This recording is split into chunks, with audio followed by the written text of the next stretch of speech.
알기 쉬운 경제 완전 정복. 가장 가까이 있는 생활 경제 뉴스.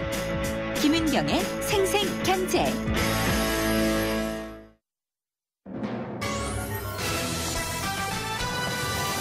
경제 뉴스의 진실과 오류. 생생경제가 떴다. 오늘의 생생 인터뷰는 해외 재산 자진 신고제, 세수 증대에 도움될까 알아보겠습니다. 김은경의 생생경제 3부 함께하고 계십니다. 이번이 처음이자 마지막이다. 정부가 이번에 신고하지 않았던 해외 소득이나 불법 외환 거래 등에 대해서 자진 신고하고 납부를 하는 기회를 주겠다라고 얘기를 하면서 이런 말을 강조를 했습니다. 올해 10월부터 6개월 동안 한시적으로 시행되는 제도인데요. 이걸로 지하경제 양성화해서 세수도 좀 많이 늘리겠다라는 그런 의도인 것 같은데 그게 과연 효과가 있을 것인지 의견이 분분합니다. 강남대 세무학과 안창남 교수님 연결해서 얘기 들어보겠습니다. 안 교수님 안녕하십니까? 네, 안녕하세요. 네, 해외 금융 계좌 신고제. 이게 예전에도 좀 있지 않았나요? 이런 제도가요? 있었죠. 예. 지금도 해외 금융 계좌 신고 제도가 있습니다. 네. 즉 하루라도 그 잔고가 10억 원이 넘어간다면 예. 그 내용을 그 다음 연도 6월 달에 국세청에 신고하도록 하고 있고 네. 만약에 미신고했다면 10% 과태료를 부과합니다. 네. 그런데 만약에 그것이 50억 원이 넘어간다. 라고 한다면 근데 신고를 안 했다. 그럴 경우는 2년 이하의 징역하고 네. 위반 금액의 20%를 벌금으로 부과를 하고 있습니다. 문제는 네. 이게 이제 해외 금융이라고 하는 것입니다. 예. 그런데 이게 이제 실적이 약간 그래요. 왜냐하면 실적이 별로 안 좋았나요? 왜냐하면 네. 신고를 안 했는데 예. 과연 과세관청이 내가 해외에 어느 계좌에 얼마 금액이 있을까를 과세관청이 알 수 있는 방법이 극히 제한적입니다. 나 찾아봐라 뭐 이런 건가요? 그렇지요. 예. 그래서 예. 참 이게 참 그런데 근데 이번에 정부가 하는 것은 이 금융뿐만이 아니고 네. 소득하고 재산이 있을 경우에는 한번 신고해봐라 하는 얘기입니다. 근데 한 번 신고하면은 다 세금 내야지 되는 건데요? 예, 그러니까 예. 이건 이제 판단의 문제가 되겠죠. 예. 지금 금융도 못 찾는 판인데 내가 외국에서 얼마 소득이 있는지 외국에서 얼마만큼 부동산이 있는지를 과연 과세관청에 알 수 있겠느냐라고 네. 하는 것이고 과세관청은 어차피 제한적이지 않겠습니까? 그래서 일단 이번 2015년 10월 1일서부터 6개월 동안 네. 신고를 한다면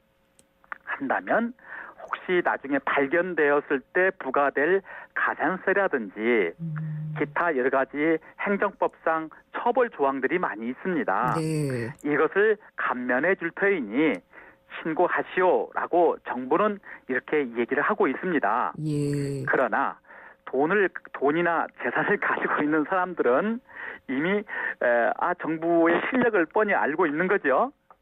실력이요. 이 표현이 그렇게 좀 말씀하시면 그렇습니다만은 예. 어떻게 지금까지도 파악을 하지 못했는데 네. 과연 그럼 파악을 할 수 있을까? 근데 약간의 그 주변 상황은 약간은 바뀌어진 건 있습니다. 어떤 건가요? 예를 들면 현재 정부가 조세 피난처와 조세 정보 교환 협정을 꾸준히 더 늘려가고 있습니다. 체계를 네. 늘려가고 있습니다. 점점 더 좁혀가고 있죠. 네, 망을 예. 좁혀가고 있는 거죠. 그다음에 2017년서부터는 다자간 조세 행정 공조 협약이 발효가 됩니다. 50개 국가하고 발효가 되는데 이것은 나라처럼 생기면서 일정한 행정력을 보유하고 있는 나라들은 다 저희가 그냥 포섭이 된다 이렇게 생각하시면 될 것입니다. 네. 그러나 실제로 돈이 있는 사람들은 이렇게 투명한 나라라든지 제도가 있는 쪽은 선호하지는 않겠지요. 그래서 조세 회피처 이런 데다가 가는 그렇죠. 거잖아요. 예. 조세 피난처가 지금 말씀하신 조세 회피처가 전 세계적으로 30여 개 지역이나 국가가 있는데 네. 아직도 우리나라가 조세 정보 교환 협정을 체결하지 아니하는 지역이 태반입니다. 현재 30개 지역이나 국가라고 한다면 네. 4개국 정도만 하고 있으니까 거의 대부분은 다 아직은 조세 정보 교환 협정이 체결되어 있지 않다. 예. 따라서 그곳에다가 소득이나 금융이나 재산이 있다라고 한다면 아직도 과세관청은 사실 파악할 수 있는 방법은 극히 제한적이라고 생각할 수밖에 없습니다. 사실 미국도 그래가지고요. 네. 금융위기 이후에 네. 이렇게 세금 빼돌리는 거 다 걷어들이겠다 해가지고서는 많이 그런 계약들 체결하고 그러지 않았나요? 많이 했죠. 예. 근데 이제 우리나라하고 미국하고 틀린 것은 이런 겁니다. 우리나라는 이번엔 외국에다 지금까지 세금 누락한 거 신고하십시오. 네. 그러면 가산세하고 과태료는 면제하겠습니다. 이런 얘기거든요. 네. 근데 그 유인책이 굉장히 약합니다. 네. 아니 지금까지 신고 안 했는데. 근데 반면 미국은 아주 화끈하게 했죠. 자, 가산세하고 과태료까지 면제할 뿐만이 아니고 정상 소득의 50%는 감해주겠다라고 아주 획기적인 제안을 했습니다. 약간 덧칠른 것 같다는 느낌이 예, 들기도 하네요. 네, 근데 예. 미국 접근이 훨씬 실용적이죠. 왜냐하면 예. 어차피 외국에 있는 재산이나 소득이나 금융을 알 수 있는 방법은 없는 거거든요. 그러니까요. 그러니까 예. 50%라도 건지겠다라는 미국식하고 네. 우리는 아니 지금까지 누구는 다 냈는데 왜 쟤들은 50%씩이나 감면해줘라고 하는 사고방식하고 네. 그 갭인 분명히 있을 것 같고 앞으로도 계속 네. 논란은 여전히 있을 것 같이 생각되어집니다. 뜨뜻미지근하게 약간의 인센티브를 준다고 했기 때문에 네. 세원 발굴이라는 것이 그다지 이렇게 많지는 않을 수도 있다라는 말씀이시죠? 네, 맞습니다. 네, 근데 이 정부가 이렇게라도 나온 이유는 세수가 부족해서 그런 건가요? 예, 세수 부족이겠죠. 예. 말씀은 부총리께서 말씀은 공평 과세라 이런 말씀을 하시는데 네. 제가 판단할 때는 일단 역외 우리나라 밖에 있는 우리 내국인 중에서 내국 법인 중에서 우리나라 밖에 있는 소득, 재산, 금융에 대한 파악을 할 수 있는 시스템은 현재는 한계가 있습니다. 네. 어차피 못 거두어 드리는 것이죠. 그러나 어찌됐든 주변 환경이 바뀌어지고 있지요. 정보 교환 규정을 강화하고 있으니까 네. 불안에 떨지 말고 자수하라 이런 얘기인데 자수하면은 광명을 찾아야지 되는데 광명을 찾는 것이 미국에 비해서는 굉장히 적기는 너무 하군요. 약다는 거예요. 너무 약하긴 하군요. 예. 너무 부족하고 과연 그렇게 해서 과연 신고할 사람들이 얼마나 될까? 제가 볼 때는 확실하게 이번 기회에 어차피 조세 탕감 제도를 한번 운영을 해보았으면 합니다. 예. 과감하게 이번 6개월 기간 안에 예. 국외에 있는 소득, 재산, 금융뿐만이 아니고 국내에 있는 것까지 포함해서 신고를 한다라고 한다면 아예 지하 경제를 양성할 수 있는 방법으로 하고 그다음에 앞으로 과세 관청에서 발견했을 때는 엄벌에 처한다. 네. 이렇게 갔으면 훨씬 폭발력이 있을 것 같고 호응도가 높았을 것 같은데. 예, 안 교수님 굉장히 획기적이신데요. 네. 예. 네, 그래서 좀 그런 점이 좀 아쉽습니다. 네. 근데 정부는 그래도 추가로 한 4조 원 정도의 세금을 걷어들일 수 있을 것이다라고 추정은 했어요. 정부가 이제 약 4조 원 정도의 누락 소득을 발견하고 네. 그것으로 추가적인 세수입은 약 5천억 원 정도 된다. 이렇게 되어 있습니다. 추가 세원이 4조 원이고 4조 원에 대한 세금을 걷어들이게 되는 거군요. 네, 예. 그 정도인데 네. 그 정도도 근거는 사실은 없습니다. 우리나라하고 비슷한 호주가 그 정도 되었다라고 하는데 네. 호주하고 우리나라하고는 납세 환경이 매우 다릅니다. 그래요? 어떻게 호주는 다르나요? 비교적 예. 성실도가 높은 나라이죠. 네. 우리나라는 성실도가 그렇게 높지는 않습니다. 반면 과세관청이 굉장히 비탄력적으로 또는 강성으로 이렇게 운영되고 있는 국가이죠. 네. 그러니까 호주 같은 데는 한번 세무조사를 받고 나서의 그 폐해를 예. 어려운 것을 너무 잘 압니다. 네.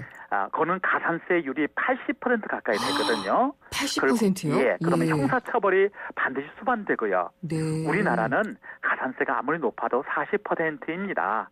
그러니까 적발될 확률도 낮을 예. 뿐더러 왜냐하면 세무조사 건수가 굉장히 비율이 낮기 때문에 그랬거든요. 세금 같은 경우에 그러니까 안 교수님 주장대로라면은 네. 이번에 확 세원을 발굴하기 위해서 화끈한 그 인센티브를 주고 네. 뭐 탕감이라든지 네. 그런 다음에는 한 번만 더 그렇게 하면 엄벌에 처한다라는 그렇지요. 것을 그렇게 제도를 가야 만들어놔야겠네요. 네, 그렇게 가야 된다는 것이죠. 네. 그러나 우리나라는 현재와 같은 이 당근으로 봐서는 제가 볼 때는 뭐 형사처벌을 앞두고 있는 뭐 회사라면 몰라도 네. 뭐 투서를 받고 내사 단계에 있는 회사는 몰라도 예. 일반적으로 텍스 플래닝을 했던 회사나 개인들은 크게 호응할 것 같지는 않습니다. 근데 이 정부가 어쨌든 세금은 안 늘리겠다, 증세는 없다라고 한 그 말을 지키기 위해서 굉장히 애를 쓰고 있는 것 같아요. 네. 그래서 뭐 담배세 같은 이런 것들로 세외수를 더 확보를 한다든지 네. 이번처럼 이렇게 네. 자진 신고하면은 뭐 좋다라는 네. 정도로 이렇게 하게 되면은 더 걷어들일 수 있을 거라고 생각하는데 네. 세수 부족이 지금 굉장히 심각한 수준 아닌가요? 매년도 박근혜 정부 들어서 매년도 10조 원씩 10조 원 가까이 되는 세수 결손이 있었지요. 그러면은 그걸 어떻게 메꾸고 있는 거예요? 그러면 이제 국채를 이제 발행을 하지요. 네. 근데 국채 발행에 대한 이자가 1년에 약 20조 원 정도 됩니다. 물론 박근혜 정부만 그 뭐 국채를 발행한 건 아니었었으니까. 그러니까 10조 원을 메우려고 이자를 20조씩을 지금 쓰고 있다고요? 아닙니다. 추가 박근혜 정부 들어와서 매년 10조 원씩 해서 약 30조 원 세수 결손이 났고요. 네. 그 이전 정부가 계속해서 발행한 국채가 있지 않겠습니까? 네. 그 국채에 대한 이자만 20조 원이 되는 거예요. 그렇군요. 그러니까 20조 원 같으면 근로자들의 근로소득세 총액하고도 맞습니다. 네. 아까 말씀하신 대로 현 정부는 다른 증세는 하지 않겠다라고 하는 그러한 도구마에가 있지요. 있는데 하지만 또 사실상 또 증세는 아니냐 또 이런 반론도 있고요. 네. 그렇다면 어찌되었든지 간에 재정 적자는 안 나야 되지 않겠습니까? 그렇죠. 어쨌든 중세가 좋아하는 사람은 없으니까. 그렇지만 계속해서 매년 10조 원 정도씩 이게 재정 적자가 나니까 결국은 비난을 받는 것이라고 생각합니다. 그래서 이런 조치도 나오게 되는 것이라고 추정을 하게 되는 거군요. 네네네. 예. 근데 참 그 말씀대로라면은 자진 신고할 사람이 많지 않을 것 같다는 생각이 들어서 좀 우려가 되는데요. 네.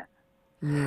맞습니다. 사실은 가만히 생각을 해보면 외국에 몇백억 원 정도의 재산을 가지고 있는 사람들은 그 사람 혼자만의 결단 가지고는 절대 그렇게는 못했을 겁니다. 도와주는 세력이 있다는 거죠? 그 주위에 조력인들이 많이 있을 겁니다. 네. 또 변호사라든지 네네. 회계사라든지 세무사라든지 그 방면에 잘하는 어떤 전문인 집단들이 있을 겁니다. 그렇겠죠. 그러면 제가 볼 때는 이번 차제에 이 소득을 재산을 해외에 이렇게 탈세한 그 사람만 처벌할 것이 아니고 네. 그 사람을 도와준 조력인에 대해서도 알겠습니다. 훨씬 더 처벌을 강화해야 되지 않을까 이런 생각이 있습니다. 일망타진인데요, 그러면. 네네네. 네, 잘 들었습니다. 감사합니다. 네, 감사합니다. 강남대 세무학과의 안창남 교수였습니다. 2588 상담원 하느라 아직 시집을 못 갔어요. 훌쩍훌쩍. 우리 고객님들 중에 총각도 많으시던데 저 이국주 어떠세요? 뿌이뿌이. 좌우로 정렬 2588 국주 좋네 국주 좋아 2588 대리운전아 국주를 부탁해. 네, 생생경제 잠시 후 4부 이어집니다. 새로 시작되는 코너인데요. 장바구니 생생물가라는 코너가 생겼습니다. 현재 이 재래시장과 대형마트에서 어떤 농수산물이 제철이고 또 싼지 알뜰주부를 위한 생생한 물가 정보를 알려드리겠습니다. 경제뉴스 뒤집기 시간에는요. 다시 부상하고 있는 미국의 9월 금리 인상 이야기, 우리 경제에 미치는 영향 알아보도록 하겠습니다. 궁금한 점이나 의견은 문자 주시면 됩니다. 짧은 건 50원, 긴 건 100원의 정보 이용료 가 부과되는 휴대전화 우물정의 0945번으로 보내주시면 됩니다. 잠시 후 4부에서 뵙겠습니다.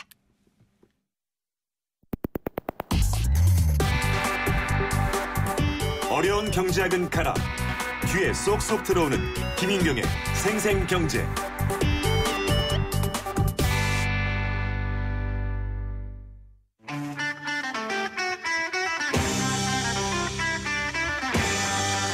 알뜰한 주부의 풍성한 식탁을 위한 시간, 한 주간의 물가 정보를 전해드리는 장바구니 생생물가.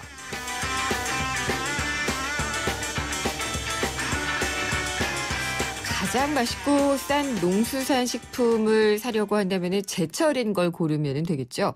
그래서 지금 현재 제철 식품은 어떤 것이고 또 한 주간의 시장과 마트에서는 어떤 식품이 싸게 거래가 되는지 알아보는 시간을 마련해봤습니다. 장바구니 생생물가 시간이고요. 매주 함께 해주실 분입니다.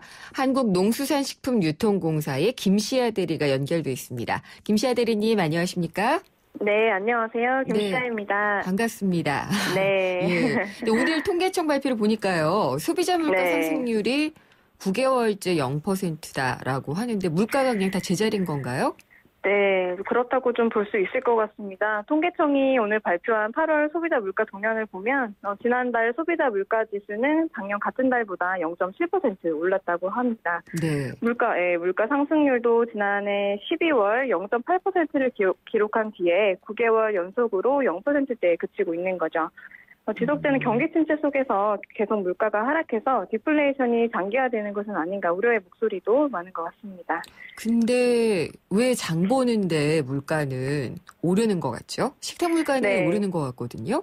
그렇게 느껴지시죠? 네. 예, 물가 상승률이 아무리 0%대여도 실생활에서 체감하는 소비자 물가는 크게 상승했다고 느끼기 쉬운데요.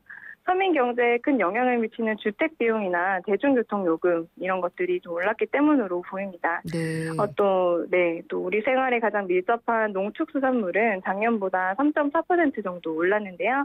가뭄 여파가 컸던 7월 상승률이 3.7%였던 것에 비하면 좀 둔화된 상승률 수치이긴 합니다. 3.7%나 3.4%나 비슷한 것 같은데요. 네, 그렇죠. 예. 근데 이번 주에 주부들의 좀 눈길을 끄는 게요. 꽃게일 네. 것 같아요. 지금 네. 대형 마트들 보면은 전단지에 가을 꽃게 가격이나 막 이래가지고 게 사진들이 굉장히 많이 나오고 있거든요. 네. 보시기도 하셨죠, 전단지. 네. 네, 꽃게는 좀 저희 주변에서 연중 구할 수 있는 식재료이긴 하지만요. 가격과 맛이 가장 좋은 시기는 따로 있는 것 같습니다. 언젠가요? 네, 6월 중순 이후부터는 꽃게 금어기가 2달 정도 지속되기 때문에 4월에서 6월까지는 봄 꽃게철, 그리고 네. 8월부터 11월까지는 가을 꽃게철로 나눌 수가 있습니다. 올해도 지난달 8월 20일로 꽃게 금어기가 풀리면서 본격적인 꽃게철에 돌입했다고 볼 수 있을 것 같고요. 네. 이에 맞춰서 대형 유통업체들의 꽃게 가격 인하 행사도 지난주인 8월 27일에 시작한 거고요. 내일인 2일까지 진행이 됩니다. 네. 이마트에서는 꽃게 100g에 890원, 그리고 롯데마트와 홈플러스에서는 100g에 950원이라는 1,000원도 안 되는 가격으로 꽃게를 예. 판매하고 있으니까요. 네, 지금 마트에 찾아보시는 것도 좋을 것 같습니다. 근데 꽃게 한 마리가 몇 그램 정도 되는지를 잘 모르겠어서 100g에 네. 890원이라고 이렇게 잘 안 와닿는데요. 네, 보통 시장 예. 같은 데서는 1kg 단위로 많이 팔고요. 네. 네, 그렇군요. 거래가 되고 있죠. 근데 마트마다 보면 정말 우리가 10원 더 싸다 이런 경쟁까지 하잖아요. 네, 그래서 이른바 그렇죠. 뭐 미끼 상품 같은 걸 내놓기도 하는데 대형마트에서는 이 가격에 내놓기는 하는데 마케팅 가격인 것 같고 시장에서도 네. 이 가격에 살 수 있는 건가요? 네, 마트에서 파는 거는 어떻게 보면 정말 미끼 상품이라고 보실 수 있는 것 같고요. 전통시장에서는 따로 할인 행사 같은 이벤트가 없잖아요. 네. 그래도 좀 더 실하고 통통한 꽃게를 만나보실 수 있을 것 같아요. 네. 시장에서도 사실 비싼 가격은 아닌 것 같고 1kg에 10,000원에서 14,000원 선이면은 싱싱한 크게 살아있는 다르진 꽃게. 않네요. 예. 네, 그렇습니다. 그래서 싱싱한 꽃게 만날 수 있으시고요. 전통시장 네. 방문해서 사시는 것도 좋을 것 같아요. 네, 시장 가서 꽃게 수족관에 들어있는 꽃게와 좀 대면을 해봐야 되겠군요. 네. 9월에 또 제철인 과일과 채소는 어떤 거고 가격은 어떤가요?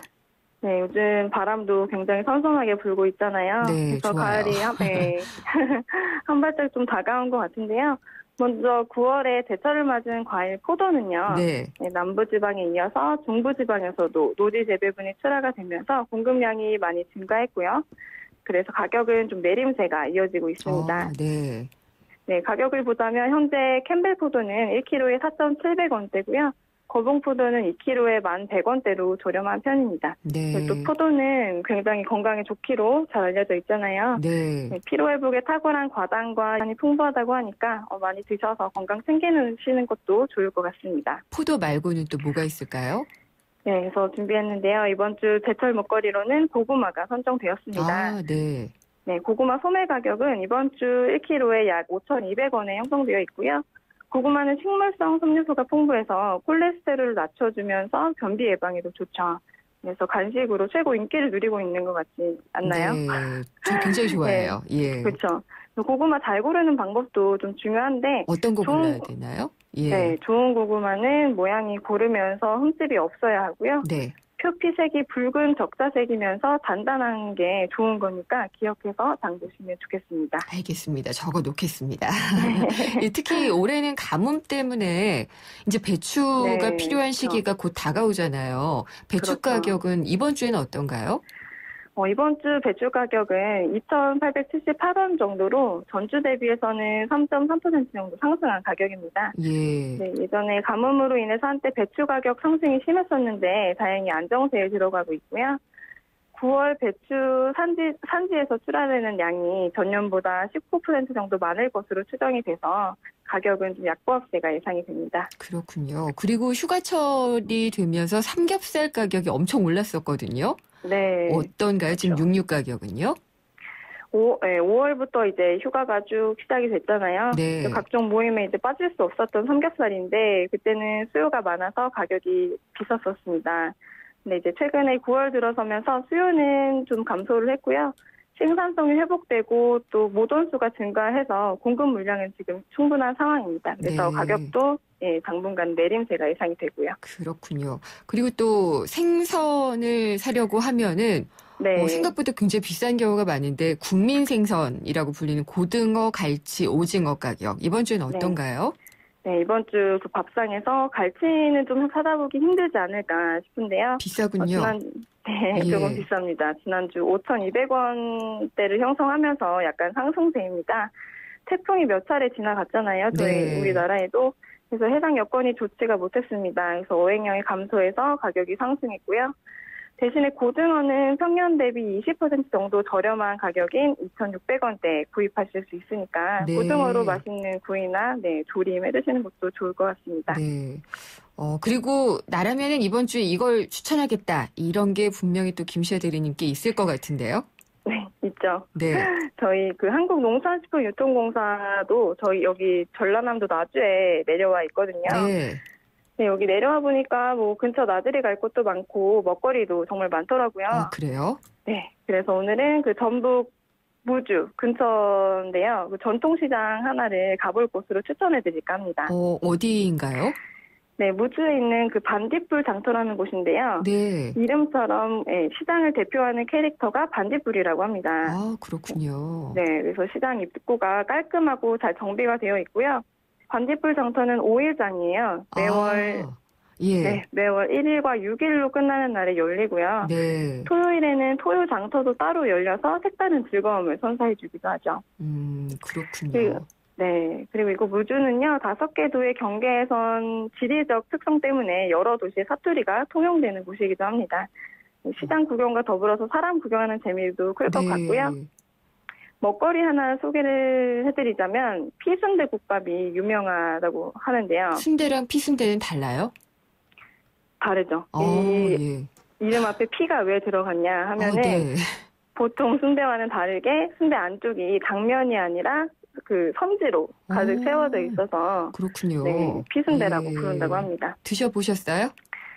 아니요, 전 이거는 먹어본 적이 없고 네, 약간 먹기가 두렵기도 한데 네. 따로 이 피순대를 파는 곳은 없기 때문에 반딧불 장터의 이 순대국집에서는 아침마다 직접 대창에 선지를 채워서 만든다고 합니다. 알겠습니다. 근데 이제 추석이 얼마 안 남았거든요. 올 추석에는 그러면 필요한 물건들, 식품들, 성수품 가격 같은 경우에 많이 올라갈지가 좀 궁금한데 어떨까요? 네. 그 작년에 비해서 올해 추석은 한 2주 정도 느리거든요. 그래서 그 덕분에 과일과 채소 출하량이 증가가 되었습니다. 네. 그래서 가격이 과일과 채소 쪽은 좀 낮게 형성이 되었고요. 공급 물량이 감소된 그 조기와 쇠고기는 지난해보다는 가격이 약간 높을 것으로 예상이 됩니다. 그렇군요. 그래도 전반적으로 네, 지난해보다는 소비가 다소 회복이 될 것 같고요. 추석 물가도 크게 오르지는 않을 것으로 전망이 됩니다. 네, 다음 주에도 또 물가 동향 잘 알려주시기를 기대하겠습니다. 감사합니다. 네, 감사합니다. 한국농수산식품유통공사의 김시아 대리였습니다. 이건 왜? 뉴스에선 볼 수 없었던 뉴스 속 스토리. 경제뉴스 뒤집기 한판. 네, 경제뉴스 뒤집기 시간이고요. 이필상 서울대 경제학부 겸임 교수님 모시겠습니다. 안녕하십니까? 예, 안녕하세요. 예, 잭슨홀 회의라고 지난 주말에 열렸잖아요. 네네. 거기 그 회의가 끝나고 나서 다시 또 미국의 9월 금리 인상론이 고개를 드네요. 그렇습니다. 그 미국의 9월 금리 인상론은 기정사실이나 다름없었는데요. 네. 이것이 최근에 중국의 증시 폭락 때문에 흔들렸거든요. 그렇죠. 그렇지만 중국 증시가 다시 살아났습니다. 그래서 미국의 9월 이제 금리 인상론이 다시 부상하는 상태인데 제가 보기에는 뭐 올릴 가능성이 상당히 있다 이렇게 봅니다. 9월에요. 네. 예. 잘 아시다시피 2008년 금융위기가 오니까 미국은 이제 금리를 0%대까지 내리면서 돈을 푸는 정책을 펴지 않았습니까? 그랬죠. 그래서 미국 경제가 살아났습니다. 그 성장률이 지난 2분기에 3.7%나 되고요.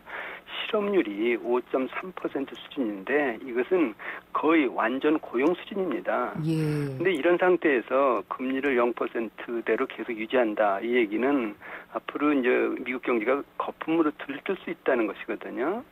그래서 이제 금리를 올려서 경제를 정상화시키겠다. 뭐 이런 입장이 이제 미국의 입장인데. 네.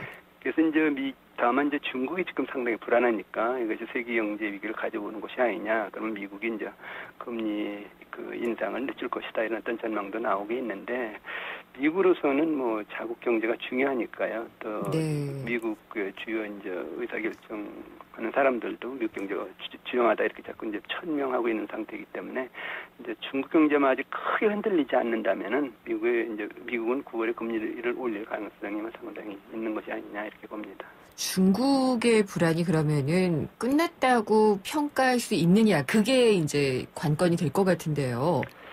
오늘도 그 상하이 지수가 4.7%나 장중에 이제 떨어지는 현상까지 나타났는데요. 네. 중국발 금융 불안이 결코 끝난 것은 아닙니다. 네. 중국 경제는 뭐 현재 4가지 덫에 걸렸다 저는 그렇게 보는데요. 4가지요? 네, 첫 번째 덫이 그 경기 침체입니다. 네. 경제 성장률이 2010년까지만 해도 10%대였었는데 최근에 6%대로 떨어지지 않았습니까? 네. 이게 상당히 이제 경기가 어려운 상태고요. 두 번째 덫이 부동산 거품인데요. 그동안 이제 과잉 부동산 투자 때문에 이제 부동산 경기가 거품 상태였었는데 경기가 침체하니까 이게 지금 꺼지고 있거든요. 네. 세 번째 덫이 이제 그림자 금융이라는 건데 중국은 은행권 밖에서 대출 규제 받지 않고 거래되는 금융 거래가 굉장히 많습니다. 그래서 정확히 추산은 안 됩니다만은 중국 GDP의 3배까지 될 거다 이런 추산도 있는데 이것이 지금 부실화되고 있다는 것이거든요. 예. 그다음 네 번째 덫이 증시 폭락입니다.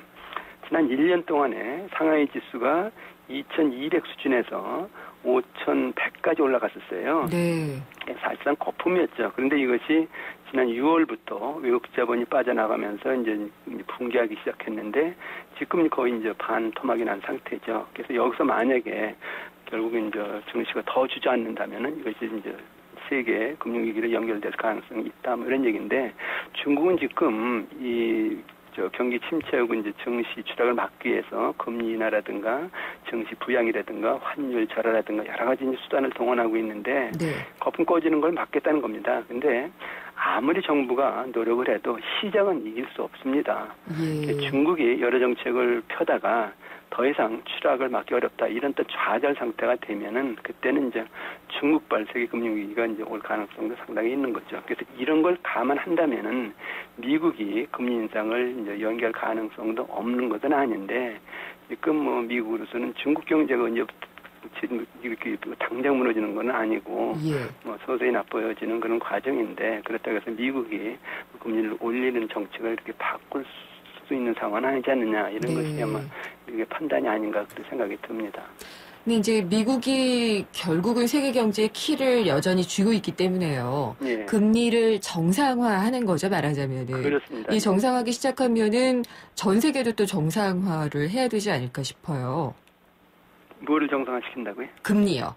네. 예, 다 저금리였기 때문에 다른 데도 이제 세계적으로 금리 정상화, 금리 인상의 물결이 또 나타나지 않을까 싶은데요. 예, 지금 뭐 미국이 금리를 0%까지 내리고 이제 결국 돈을 풀어왔는데 다시 올리겠다, 정상화시키겠다 이렇게 나오니까 다른 나라들도 그럼 정상화시키는 것이 아니냐 이런 얘기인데 네. 올리며 겨자먹기로 따라갈 가능성은 있습니다. 지금 네. 유럽 금리 굉장히 나쁘기 때문에 금리를 계속 내려야 하는 입장이고요.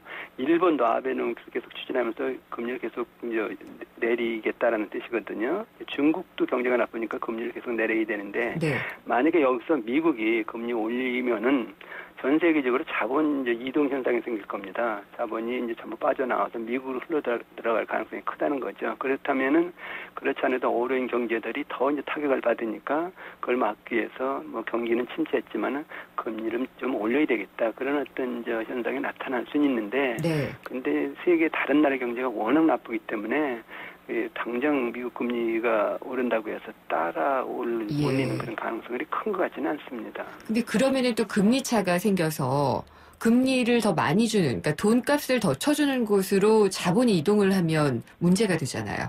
그러니까 그게 큰 이제 문제죠. 예. 그런 상황이 와서 정말 국가 경제와 부도의 위험이 크다. 이러면 이제 금리를 올리겠죠. 예. 그렇지만은 그 충격이 그렇게 크지는 않다. 그리고 예. 일단은 되게 다른 나라들이 경기 침체를 막고 경기를 살리는 게 중요하다. 이렇다면은 저금리 기조를 유지할 가능성이 굉장히 크다 이렇게 봅니다. 우리나라는 어떨까요? 미국의 금리를 올리기 시작하면서 받게 될 영향이요. 참 우리나라 입장에서 보면은 이게 참 딜레마인데요. 예. 지금 우리나라는 이 오중고를 지금 겪고 있습니다. 오중고요? 예, 예. 중국의 위안화 절하 때문에 수출이 잘 안 되잖아요. 네. 여기 미국이 금리 인상하면 자본이 빠져나갈 거란 말이에요. 그렇죠. 그다음에 일본 애용화는 계속 이제 엔저니까 공습도 계속 될 거고요. 유럽도 이제 계속 유로화가 이제 절하가 되니까 수출이 잘 안 되고, 여기 신흥국들이 지금 굉장히 타격을 받고 경기가 침체하니까 우리가 수출을 못 하거든요. 네. 그래서 세계 곳곳에서 이제 우리 경제 압박이 오고 있는데, 이런 상태에서 미국 금리 올린다, 그리고 이제 자본 빠져나간다 하면 정말 좀 어려운 상황이 될 텐데, 다행히 우리나라 지금 외환보유액이 상당히 많거든요. 네. 3,700억 달러가 되는데, 그래서 당장 그렇게 미국 자본이 대거 빠져나가면서 경제가 위기 상태가 온다, 그렇게 이제 보기는 어렵기 때문에 차분히 생각하면서 대비를 하는 것이 현명하지 않나 이런 생각이 듭니다. 그렇죠. 우리가 뭐 미국 보고 조금 늦춰달라 뭐 이렇게 얘기할 수도 없는 거고요. 그렇습니다. 예, 대비를 하면 좋기는 할 텐데, 금융시장에서의 대책이라는 것은 게 크게 없을 것 같고요. 네. 외환 보유액 가지고 이제 외환 시장에서 네. 약간 좀 조절하는 것, 개입하는 것이 있을 것 같은데, 네. 그거보다 더 근본적인 어떤 대비책이 있을까요? 일단은 이제 예. 외환 보유액을 이제 넉넉히 가지고 있으니까 예. 환율 정책이라든가 또 이제 한국은행에서 이제 금리 정책을 이제 수행하니까 예. 환율과 금리가 이제 비교적 안정적으로 유지되게끔 그런 어떤 정책은 퇴해야 될 것 같고요. 네. 근데 근본적으로 당장 수출 경쟁력을 높이는 게 중요한 것 같습니다. 8월달 네. 수출이 지금 작년 8월에 비해서 14.7%나 이제 감소를 했는데, 이 앞으로 이런 어떤 계속 통화 전쟁이 일어나고 미국 금리 올리고 그러면 수출이 더 이제 하락하면서 경제가 무너질 가능성도 있거든요. 그렇다면은 기업들이나 정부는 기술 혁신해라, 상품 개발해라, 노동 개혁해라 해서 다른 나라보다 더 네. 좋은 물건을 더 싸게 파는 그런 어떤 수출 경쟁력을 높이는 전략을 빨리 펴서 어떤 위기를 좀 해소해 나가는 그런 어떤 정책을 펴야 될 것 같고요. 예. 근본적으로는 구조 개혁한다든가 노동 개혁한다든가 규제 개혁 이런 거 제대로 추진해서 경제 취지를 강화하는 것이 최선책이죠. 만약 그렇게만 된다면은 예. 오히려 나가던 외국 자본도 미국 가봐야 별거 아니다. 한국에서 예. 오히려 투자하자. 그래서 되돌아올 가능성도 있다는 거죠. 교수님 말씀하시는 수출 경쟁력이라는 것은 돈값 내려가지고 가격 경쟁력 키우는 것이 아니라 근본적인 경쟁력을 키우자는 말씀이시네요. 가격 경쟁이 지금 굉장히 불리하지 않습니까? 네. 위안화 절하되고 엔화 절하되고 유로화 절하되니까 그래서 네. 이제 거기에 너무 매달리지 말고 이제 품질로 승부를 걸라는 네. 거죠. 예. 예. 그래서 좋은 물건 만들어서 팔면은 이제 팔리니까 그런 어떤 전략을 펴라 그런 얘기죠. 네, 감사합니다. 잘 들었습니다. 네네, 고맙습니다. 이필상 서울대 경제학부 겸임 교수였습니다.